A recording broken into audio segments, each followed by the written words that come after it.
Bridget Aids with Bridging the Gap. I have Mary GAUL here with me today. Do you know how honored I am to have this amazing woman in front of me, or beside me, I should say. But before we get started, if you wouldn't mind doing me a great big favor and hit the subscribe button, also the bell, so that you get a warning of when there's a new show, and also like me and suggest your friends. Thumbs up, tell Bridget rocks, so does Mary. Yes. So anyway, well, Mary, oh my gosh, I'm so excited. You know, Mary, you're one of the people that I've met that I just knew you could be my friend.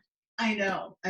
Isn't that crazy? You know, there's a handful of people I could say that about. Yeah. So, anyway, so Mary, thank you. Thank you for coming to my home and doing this. I'm so excited. But can you let us know a little bit about your business? And today I want to talk about a couple things I already told you what I would talk about. But how did you get into business and the transition from going from a job to the business? And what kind of mind mess was that? So yes. A little bit about your business and what was your transition like? Yes, perfect. I, like everyone else, thought my life was going to go one way and it went somewhere else. So, but everywhere I went, I was able to work my way up and learn new things.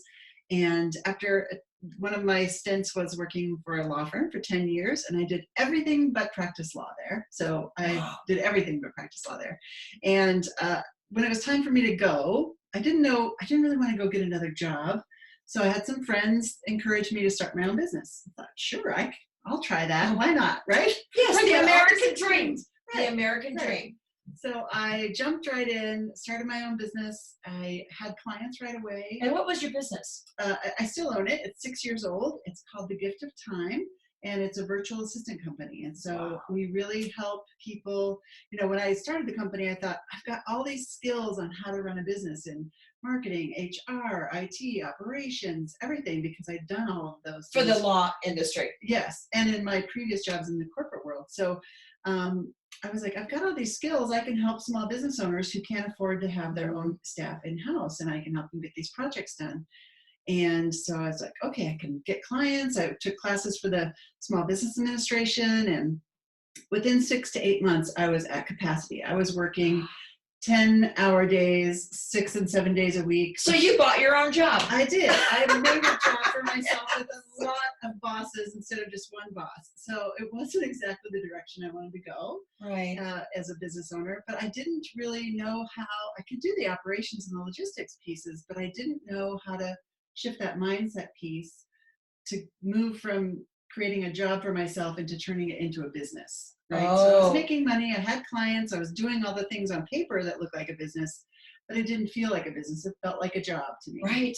So I had to get outside help. I had to get business coaches. How did you know you needed outside help? I mean, did somebody tell you? Was it a suggestion, or did you just say, other people get coaches, maybe I need that? I just was introduced to the right person at the right time, and they happened to be a business coach, and they led peer advisory boards, and they led these courses and workshops that I now teach and now lead peer advisory boards, and it was magic to me. I was able to have a safe community to say, I don't know how to do this, or I'm not sure about thinking, or I don't know how to do this piece of my business. Or well, the buck stops with you. The buck stops with you, and you only know what you know. Yes. Oh my goodness. Now I talk about business coaches all the time.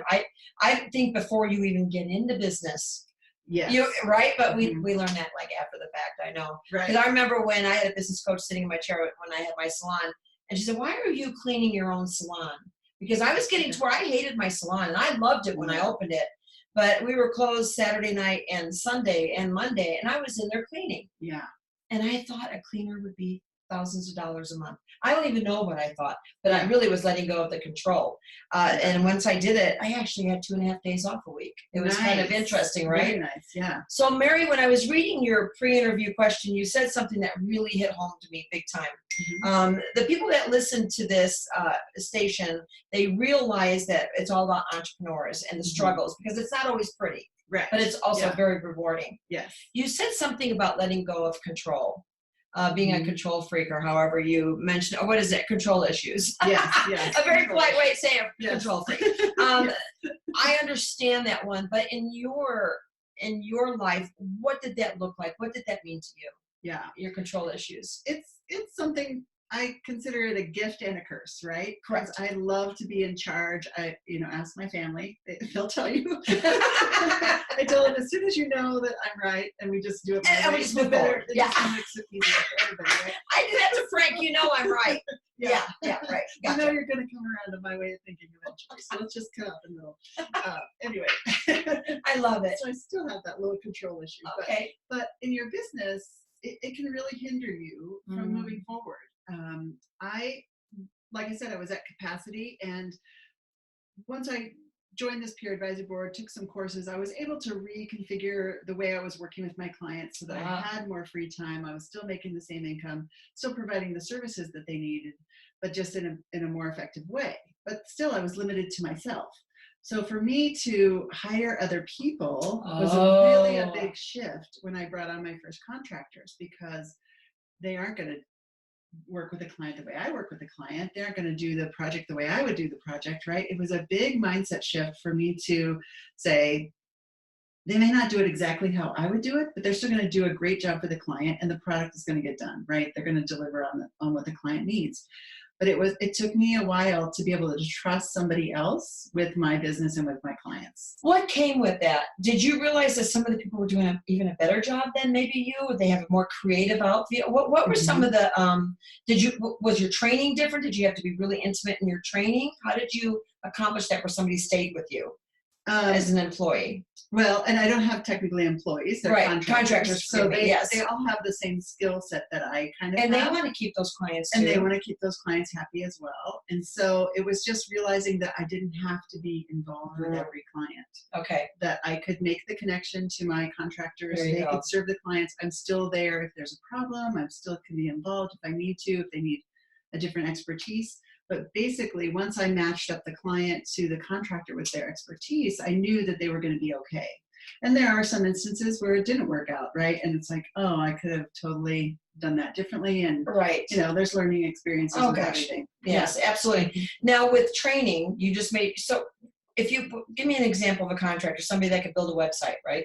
Or somebody that is good at bookkeeping. Right. Or whatever, right? Yeah. So you can't be good at all those things. Right. All right. So then you know that if somebody needs bookkeeping, you hand them over to Sally. Or if you need somebody that does organization, you put them over there. That's brilliant. Yeah. So on my team, we don't do bookkeeping or organization. Okay. Well, but we do a lot of marketing support. So I have one person that just does social media support, and she writes blogs and writes content and does. And she's an expert in it. And that's what she does. And that's what she does for her clients. That's what she does for my clients. I have another person that's more of a generalist. She can do a little bit of everything. Wow. And so if I know, depending on what the client needs, actually I have two of those people that can pretty much do anything that you would need. And so one's more comfortable with writing, the other one's not so comfortable with writing. So if the client needs more content written, then I'll drive them to this person than the other person. So you find your contractor strengths and match them up to that. Mm-hmm. Now, with letting go of control, you also added on, the reason why I'm saying this is you also added on some other aspects. You have some coaching you do as well. Yes. So have you pretty much your time business, have you kind of stepped away from it a little bit and it's self-efficient and you took on this one because you felt like I got all this organized, now I'm going to add this? Can you let everybody know what you've added on? Yes. Because you've got a really cool thing going. I do. I love and you got an event coming up too, right? Yes. Okay. So a couple of events. I'm excited. You guys I know, me too. All right. So after being in the Gift of Time business and taking these courses called the Pinnacle Success courses, one of which is called Pinnacle Gift. And it's a full day where you focus on what are your natural gifts and talents and how do you bring that into your business. So you build your business around your talents and things that give you energy instead of things that drag you down. It was a game changer for me. I wrote my Pinnacle Gift statement in this course, and it felt like me, but there was also this disconnect from it as well. It's like, I don't get to be that person in the gift of time. A little subset of my Pinnacle Gift statement is I'm a creative, trusted leader. And I wasn't getting to be the creative, trusted leader when I was just doing projects for people, right? It's like sometimes I would get to be creative.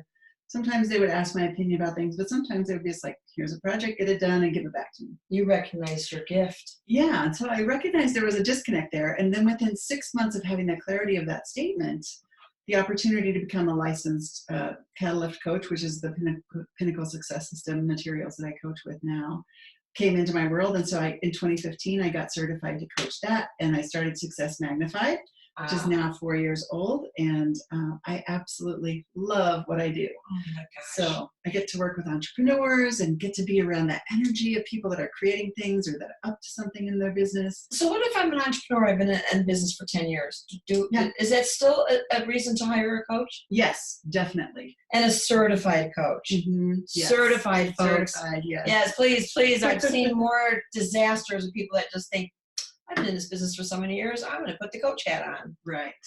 Disastrous. Yes. So tell me, let's say I'm somebody that's in business and I'm just struggling. I'm feeling really alone. Am I going as far? Is this where I want to be? Is this everything that I thought it would be? Is that a perfect person to pick up the phone and find out if you're fit for them? Yes. Is that exactly that's it? That's okay. Exactly Now, what if I'm going into business and I want to know what to do?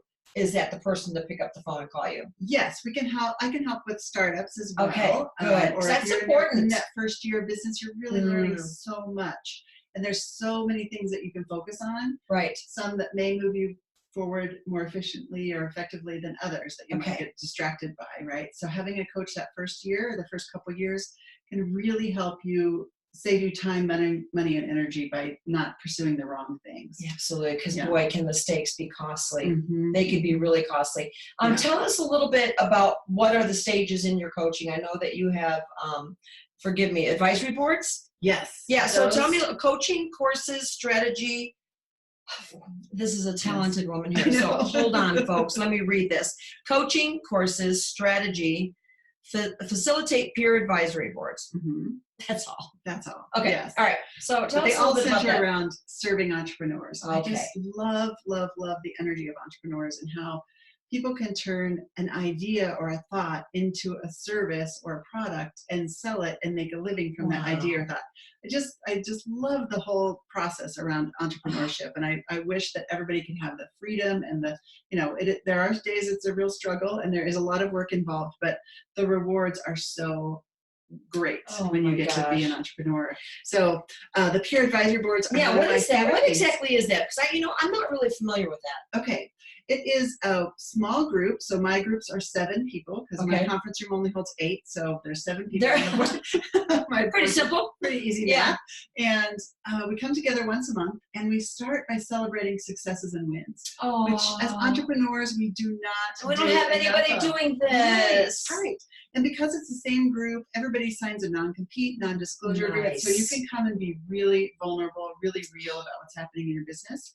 And so when you have those wins and successes, everybody around the table knows what it took you to get there. So it's different than going home and telling your husband, oh, I got this great client today, or I finished my website. And they're like, oh, great, okay, great. Whatever. I worked all day. I know. Yeah. I know.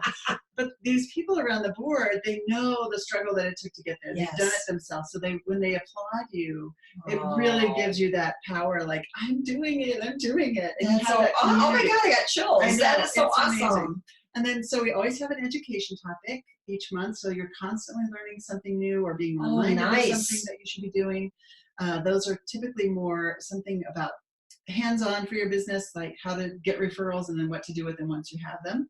And then the next month we might do something about how to be a better listener or how to make decisions more effectively. So you're constantly getting new education. And then every month, each person gets to bring their own issue that they're working with in their business and bring it to the table and brainstorm around it. So if you look at all of the knowledge that you've gained, Bridget, in your life of being a business owner, all of the lessons learned, and be able to share it, and be able to share that and contribute and still learn. And still my goodness. But share all that knowledge. So if you look at any group of 7 entrepreneurs, there's a lot of stuff they've learned, right? So that's a powerful group. It is. So we brainstorm around that, and then we have a goal setting. We set an action item goal for 30 days and a revenue goal for 30 days. And then you're assigned an accountability partner to meet with once during the month, and then you come back the next month and we celebrate what you got done. It's so amazing. I absolutely love the peer advisory boards. Oh my gosh, that is so awesome. So Mary, if you were to be able to give top three advice and suggestions to someone who might be looking at becoming an entrepreneur, what would that be? What would those 3 be? Number one is be clear. Be really clear about what you want, what your expectations are, and set some realistic goals. Okay. We always tend to overestimate what we can get done and underestimate what's possible over the long term. But Great. If you're just like jumping in, kind of like I did, I'm going to start a business, right? I really didn't set any financial goals. It was just like, I'm going to replace my income from the law firm, which I did. But at the same time, I was like, where's this going? Yeah. Why am I doing this? I'm not sure. So really getting clear about why you're doing it. What are your goals, for doing it, and how do you want to see it grow, and what's the impact you want to have for it? So excellent. That's the first thing, is get really clear about why you're doing it. And the second thing is get help. Whether I've been talking a lot this past month about accountability, and it's so important to have outside accountability, because as an entrepreneur, you'll get pulled in so many different directions. Oh, I should be doing social media. I got to spend time on LinkedIn. I got to do this. I got go to all these networking events. It's really easy to get pulled out of what your focus should be in your business. And so if you have somebody else that knows what your goals are, it's easy for them to help you stay on track. I like that. Focused. I like that. Okay. And then get support. So, accountability can be a single person, or if you can get support from a coach or from a peer advisory group. Yes. You don't have to do it by yourself. No, so you don't. So I have a couple of speaking events coming up on October 9th. I'll be speaking at Colorado Business Women Luncheon in the Tech Center. And then on October 10th, I'm at the She Leads Women in Business Expo, which is going to be fantastic. Wow, that's a big deal. So you can come and hear me speak and learn all kinds of tips. And what are these events, real quick? Let them know. What are they? What is is it eWomen you said? It's Colorado Business Women. Colorado Business Women. It's a local group, and we meet in the Tech Center at Maggiano's once a month, and it's a fantastic group of women, all business owners, and supportive, open-hearted. You walk in that room and you are loved. Yes. You are loved. Women, you got to at least check it out. And I'm a past president and the current member and what is it? I forgot the award I got, but I'm member of the year and business of the year, businesswoman of the year. What? For 2019. That's a big deal. Yes. So yeah. So that's on the 9th. All these things are on my website, so you can go and find the details there, and the links are there as well. And then the She Leads Expo is a fantastic expo. It's for women and men. Men are welcome too, but primarily women business owners. And there'll be speakers. There's some really, really fun networking going on. Some like mixers that will force you to meet new people if you're an introvert. So it'll be a really fun day to come and meet some new people. And then I'm speaking on productivity tips, tricks, and tools. So have some fun information. But what I'm really excited about is that the course that I mentioned before as well, the Pinnacle Gift course that was really shifting for me. I have that course coming up in November, on November 8th. Okay. So the registration just opened today on my website. So again, you can check out the website there. If you go to the events page, all of that information is there. And the events page is on your website. On my website, successmagnified.com. And I am launching this week because I love the accountability piece and the working together in small groups. I'm launching a 7-week success accelerator. I have to say that slowly. 7-week success accelerator. So it will be a small group of 10 people. It'll be handled online. So we'll do it via Zoom. So you don't even have to leave your house. And we're going to set goals. You get a 1-hour accountability, 1-hour strategy session with me. Nice. Set your goals for the end of the year, and then we'll have a weekly call and some other fun little check-in and accountability things to keep everybody on track and reach their goals by the end of the year, and really set themselves up to enjoy the holidays without being stressed out and be ready to take on 2020 really in a strong position. You love what you do, don't you? I do. I mean, you are just like, ding. Well, Mary, thank you so much for being a part of Bridging the Gap. And matter of fact, I'm going to edit this sooner because you have some big dates coming up. Yes. And we'll get it on Facebook, and we'll also get it on YouTube. And again, we'll have everything so that you can get a hold of Miss Mary. And Mary, thank you. Yes, thank you. You're the best ever. So everybody, I adore and love you. Thank you for watching, and look forward. Thumbs up to a great show. All right. Thanks, you guys. Talk to you soon. Bye-bye.